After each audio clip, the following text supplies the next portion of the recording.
from Rome. Could it be that the true original Christianity did not survive in the cathedrals of Europe, but in the huts and monasteries of Africa? The West has told us for centuries that it was the guardian of truth, the keeper of orthodoxy. Rome crowned itself the mother of all churches. Constantinople claimed the throne of empire and theology. But long before Rome baptized its emperors, Ethiopia had already baptized its kings. Tradition says that in the 1st century, an Ethiopian eunuch traveled to Jerusalem, encountered the Apostle Philip, and was baptized in the name of Jesus. He returned home carrying the gospel, and from that day, Ethiopia became a Christian land.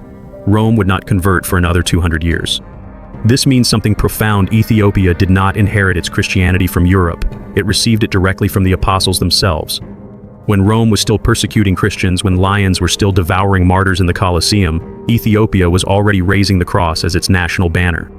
And when Rome later rewrote and reduced the Bible, cutting out books and silencing voices, Ethiopia simply kept what it had been given. It preserved the original deposit. That is why Ethiopia matters. It is the silent rebuke to the Western Church. It is the reminder that Christianity was never a European invention. It was born in the East, carried into Africa, and preserved by a black nation that refused to bow to empire. Think of the irony. While Rome built its glory on marble, Ethiopia hid in mountains and caves. Rome burned heretics. Ethiopia sang forgotten psalms. Rome silenced the prophets. Ethiopia kept their scrolls. And today, when you open an Ethiopian Bible, you are staring at a mirror of a Christianity that existed before Rome ever lifted its sword. But Ethiopia is not just a museum. Its witness is prophetic, because within its books are stories that challenge the West's greatest assumptions. The book of Enoch speaks of angels who fell giants who once roamed the earth, and secrets of heaven that make us question what we know about evil itself.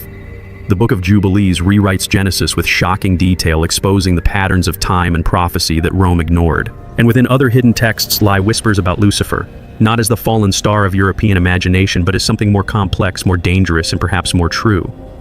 Ethiopia, then, is not simply the keeper of forbidden books. It is the key to a different Christianity. A Christianity where Jesus is not draped in white marble robes, but clothed in the skin of Africa. A Christianity where the devil's story is not the neat myth we were taught, but a tangled drama the church did not want us to hear. So before we go further, you must ask yourself, what if the version of faith you've always known is the edited one? What if the full story, the untamed, unfiltered story, was preserved not in Rome, not in Canterbury, not in Geneva, but in the mountains of Ethiopia? This is why our journey begins here. Because to understand the truth about Black Jesus and the lie of Lucifer's fall, we must start with the only nation that dared to guard the books the world wanted to burn. Chapter 2. The Shock of Black Jesus.